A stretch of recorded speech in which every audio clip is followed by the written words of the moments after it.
இன்றைய ஆன்மீக தகவல் நிகழ்ச்சியில் எந்தெந்த ராசிக்கு எந்த எண் ஒரு அதிர்ஷ்ட எண்ணாக அமையுங்கிற விஷயத்தை நிறைய பேர் கேட்டிருக்கீங்க.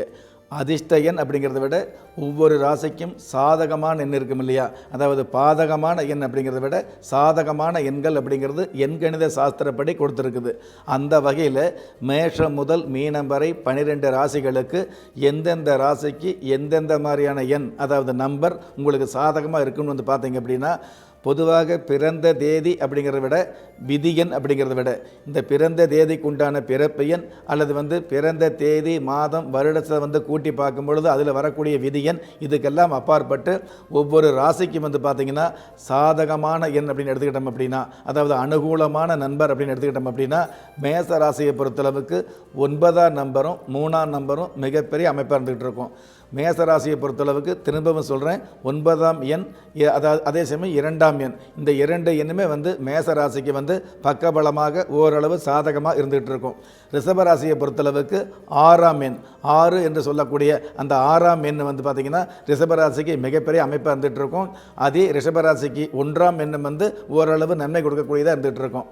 மிதுன ராசியை பொறுத்தளவுக்கு 5ஆம் நம்பர் மிகப்பெரிய ஒரு அமைப்பை கொடுக்கக்கூடியது, ஆதிக்கம் செலுத்தக்கூடிய ஒரு சில சாதகத்துக்கு அதிர்ஷ்டம் தரக்கூடிய எண்ணாகவே இந்த 5 அமைஞ்சிருது, அதாவது மிதுன ராசிக்காரர்களுக்கு. எனவே மிதுன ராசியை சேர்ந்தவங்க இந்த 5ஆம் எண்ணை உபயோகப்படுத்தலாம். 5ஆம் எண்ணோடு சேர்ந்து 3ஆம் எண்ணும் மிதுன ராசிக்கு சாதகமான எண்ணாக இருந்துகிட்டு இருக்கும். அதே மாதிரி கடக ராசிக்கு 2ஆம் எண் சாதகமான எண்ணாகவும், இதே கடக ராசிக்கு 3ஆம் எண்ணும் சாதகமான எண்ணாகவும் இருந்துகிட்டு இருக்கும். சிம்ம ராசியை பொறுத்தளவுக்கு 1ஆம் எண்ணும் 5ஆம் எண்ணும் அவர்களுக்கு சாதகமாக இருக்கக்கூடிய ஒரு சூழலாக இருந்துகிட்டு இருக்கும்.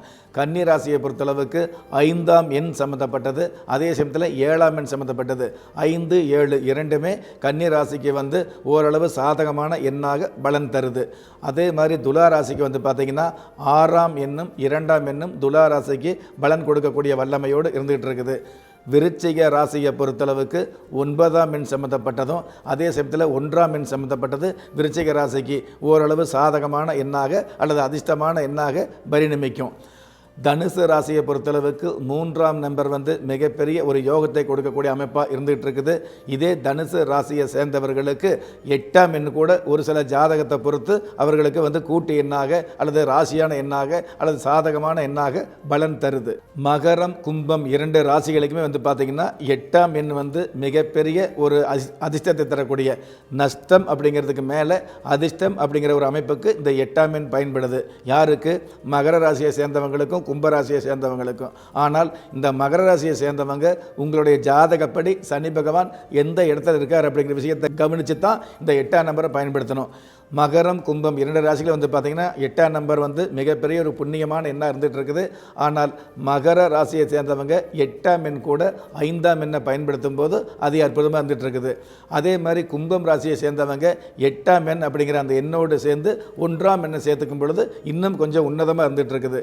மீன ராசியை பொறுத்தளவுக்கு 3ஆம் எண் அவங்களுக்கு முன்னேற்றம் கொடுக்கக்கூடிய எண்ணாக இருந்துகிட்டு இருக்குது. அதே 3ஆவது எண்ணோடு 2ஆம் நம்பர், அதாவது நம்பர் 2 அப்படிங்கிறது அவங்களுக்கு ஓரளவு திரண்ட செல்வத்தை கொடுக்கக்கூடிய பாக்கியத்தோடு அமைஞ்சிருது. இதுவெல்லாம் அதாவது 12 ராசிகளுக்கு அந்தந்த ராசிக்கு எந்தெந்த எண் நல்ல எண், அதாவது சாதகமாக இருக்கும் அப்படிங்கிறது. இந்த உலகத்தில் பாதகம் சாதகம் இரண்டுமே இருக்கு இல்லையா, அந்த பாதகத்தை தவிர்த்து சாதகம் சம்மந்தப்பட்ட அந்த சாதகமான சூழல்களை, சந்தோஷமான சூழல்களை நம்ம அணைக்கணும் அப்படின்னா அந்த மாதிரி சந்தர்ப்பங்களை இந்த எண்கள் கொடுக்கும். இந்த 12 ராசிக்குமே இந்தந்த எண்கள் ஓரளவு சாதகமாக தான் இருக்கும் அப்படிங்கிறத நீங்கள் உறுதியாகவே எடுத்துக்கலாம்.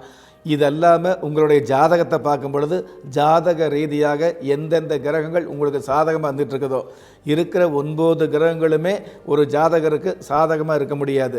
இருக்கிற 9 கிரகங்களுமே எல்லா ஜாதகருக்கும் பாதகமாக இருக்க முடியாது.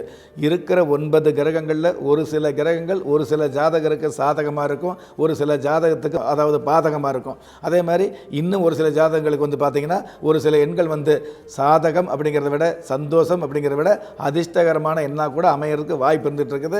இந்த மாதிரியான அதிர்ஷ்டகரமான வாய்ப்புகளை முழுமையாக தெரிஞ்சுக்கணும் அப்படின்னா, இந்த மாதிரியான அதிர்ஷ்டகரமான வாய்ப்புகளை அப்பளுக்கு இல்லாமல் தெரிஞ்சுக்கணும் அப்படின்னா உங்களுடைய சுய ஜாதகம்தான் பேசுங்கிற விஷயத்தையும் இன்றைய ஆன்மீக தகவல் நிகழ்ச்சியில் உங்களுக்கு அப்பட்டமாக எடுத்து சொல்ல கடமைப்பட்டிருக்கிறேன்.